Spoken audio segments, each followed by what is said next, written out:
Assalamu alaikum everyone. My name is Jibran Waheed and I'm serving as an IT assistant at Government College of Technology for Women, Lytton, Lahore. And also I am a learner and trainer at Rehan AI Teacher Institute. You are watching my Facebook and YouTube channel. Today I'm going to share my review of a very interesting and thought-provoking TED Talk by Dan Pink titled The Puzzle of Motivation. This talk is widely known for its discussion of the science of motivation and how our traditional understanding of motivation may be incomplete. Dan Pink's talk is especially important for students, teachers, employees, managers, entrepreneurs, and anyone who wants to improve their performance and productivity. So let's understand what Dan Pink is trying to tell us. Introduction to the talk. When we think about motivation, what usually comes to our minds? We often think about reward and punishment. For example, if you complete this task, you will get a bonus. If you get good marks, you will receive a reward. If you achieve your target, you will get a promotion. And if someone does not perform well, perhaps there will be some kind of punishment or negative consequences. This is commonly called the carrot and stick approach. But Dan Pink asks us to think about a very important question. Do rewards always make people perform better? His answer is not necessarily. In fact, for many creative, complex, and thinking-based tasks, traditional reward can sometimes reduce performance instead of improving it. And this is the central message of the talk. The candle problem. One of the most interesting examples Dan Pink discuss is the famous candle problem. Participants are given a candle, a box of thumbtacks, and some matches.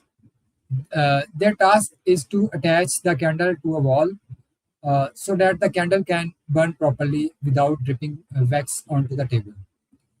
At first, the problem appears simple, but there is psychological challenge involved.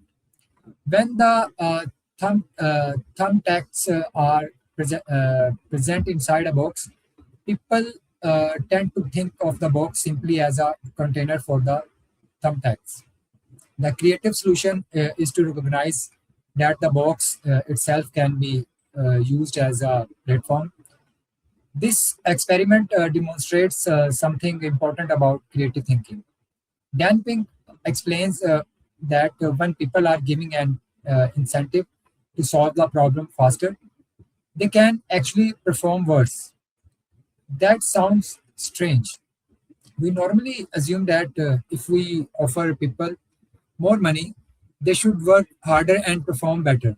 But the research he discussed shows that this is not always true. For simple and routine tasks, external rewards can be effective. But when a task requires creativity, problem solving, innovation, and deeper thinking, rewards can sometimes narrow our focus. Instead of exploring different possibilities, we become focused on one thing. How can I get the reward? And that can limit our creativity. This brings us to one of the most important concepts in Dan Pink's talk, extrinsic motivation and intrinsic motivation. Extrinsic motivation comes from outside, for example, money, grades, bonuses, promotions, rewards, prizes, recognition. These external factors can certainly influence our behavior, but instincts motivations comes from inside ourselves. It is the desire to learn because we are curious. It is the desire to improve because we want to become better. It is the satisfaction we get from solving a difficult problem. It is the feeling that our work has meaning. And according to the damping, modern organization and educational system needs to pay much more attention to this internal form of motivation. The three elements of motivation. Damping identifies three major elements that can create stronger instincts motivation: autonomy, mastery, and purpose. Let's discuss each one. Autonomy. The first element is autonomy. Autonomy means having some control over what we do, how we do it, and sometimes when we do it. Think about a student. If a teacher says, you must learn this exactly this way, and you have no choice, the student may complete the task, but their internal motivation may remain low. Now, imagine a teacher who says, here is the learning objective.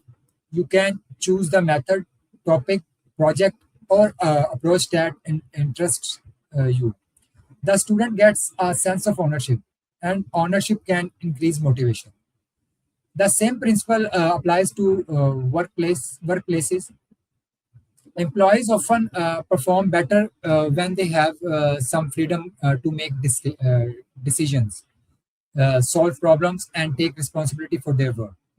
Autonomy does not mean complete freedom without accountability. It means giving people appropriate control and responsibility. The second is mastery. The second element is mastery. Mastery is the desire to become better at something that matters. Think about learning a new skill. Maybe you are learning programming. At the beginning, you may not understand much. You make mistakes. Your code does not work. You reach for solutions. You try again. Eventually, you solve a difficult problem. That feeling of improvement can itself become a powerful motivator. You don't continue learning only because someone will give you a certificate. You continue because you want to become better. This is mastery, and mastery is not something that happens overnight. It requires practice, patience, feedback, and continuous improvement. This idea is especially important for students. Instead of asking only, what marks will I get? We should sometimes ask, what skill am I developing? Instead of asking, how quickly can I finish this? We can ask, how much better am I becoming? That shift is that shift in mindset can make learning much more meaningful. Number three is purpose. The third element is purpose. Purpose means understanding that what we are doing has meaning beyond ourselves. People want to feel that their work matters. For example, a teacher may not teach simply because teaching is a job. A teacher may be motivated by the opportunity to change students' life. A doctor may not work only for a salary. A software developer may not code only for a paycheck. An entrepreneur may not build a company only to make money. When people understand why their work matters, their motivation can become much stronger. Uh, Purpose connects our daily activity with something bigger, and I think this is one of the most powerful lessons from damping star. Why this matter is why this matter in education? As someone working in an educational environment, I find this part particularly relevant. We often motivate students through grades, examination, certificates, competitions, and rewards. These things have their place. But if education becomes completely dependent on external reward, student may eventually ask, what will I get if I do this? Instead, we should also encourage student to ask, what will I learn? What problem can I solve? What skill can I develop? And most importantly, how can I use what I learn to help others? Imagine a classroom where students are given opportunities to choose projects, explore technology, solve real world problems, collaborate with others, and creating something meaningful. That environment can develop autonomy, mastery, and purpose. And this is particularly important in the age of artificial intelligence. AI can increasingly help us perform routine tasks.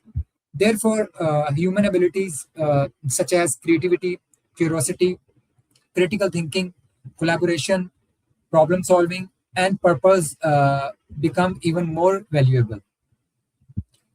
Why this talk is important for the workplace? Damping also challenges organization to reconsider how they motivate employees.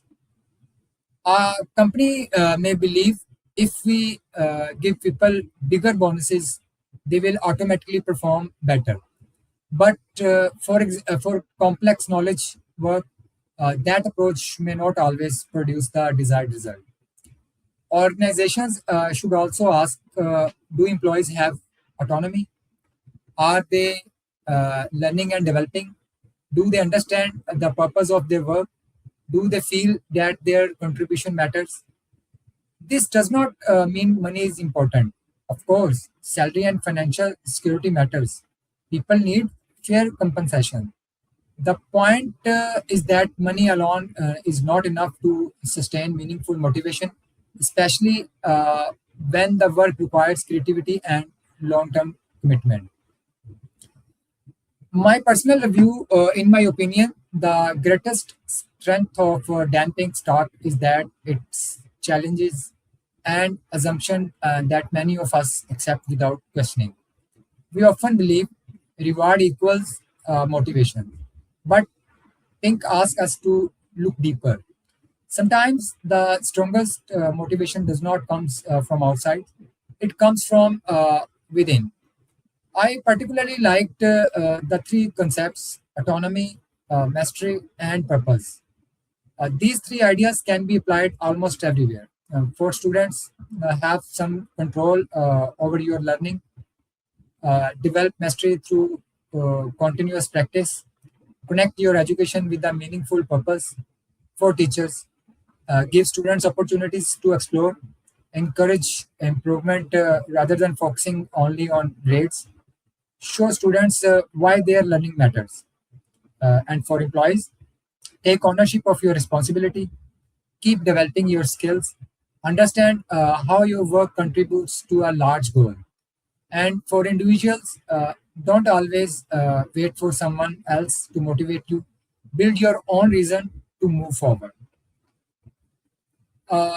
There is another lesson I take from this talk. Motivation is not a switch that someone else turns on. It is something we can uh, cultivate. Sometimes we say, uh, "I don't feel motivated, so I can't start." But perhaps the better approach is start with a small action, create progress, and allow motivation to grow. When we experience a process, learning and purpose, motivation can become stronger. So instead of constantly asking, how can someone motivate me? We should also ask, what can I do to create meaningful motivation in my own life? Uh, the three key takeaways. So, if I had to summarize damping stock into three major lessons, they would be first is rewards are not always the answer. External rewards can be useful for certain routine tasks, but they may not work well for every type of work, particularly creative and complex tasks. The second is intrinsic motivation is extremely powerful. People can be motivated by curiosity, learning, improvement, creativity, and the satisfaction of doing meaningful work. The third is remember autonomy, mastery, and purpose. Give people some control over their work, help them become better at what they do, and connect their work with something meaningful. To conclude, Dan Pink's The Puzzle of Motivation is more than a talk about workplace performance. It is a talk about human potential. It, it asks us to rethink how we motivate students, employees, team, and even ourselves. The traditional carrot and stick model may have its place, particularly for simple and routine tasks. But the world we live in today increasingly requires creativity, innovation, critical thinking, problem solving, and lifelong learning. And these abilities requires something deeper than reward and punishment. They require autonomy, mastery, and purpose. For me, the biggest message from this TED talk is simple. Don't just ask people what reward they want. Ask them what they want to learn, what they want to become, and what meaningful contribution they want to make. And perhaps we should apply the same question to ourselves. Instead of saying, what will I get if I do this? We can ask, what will I learn? How will I improve? And how will this make a difference? That change in perspective can transform the way we study, work, teach, lead, and live. Thank you very much. Thank you so much for watching my review. If you found this discussion useful, please like, share, and subscribe to my YouTube channel for more educational, technology, AI, and personal development content. And remember, don't depend only on reward to move forward, but your own motivation through autonomy, mystery, and purpose. Thank you for watching. Allah Hafiz.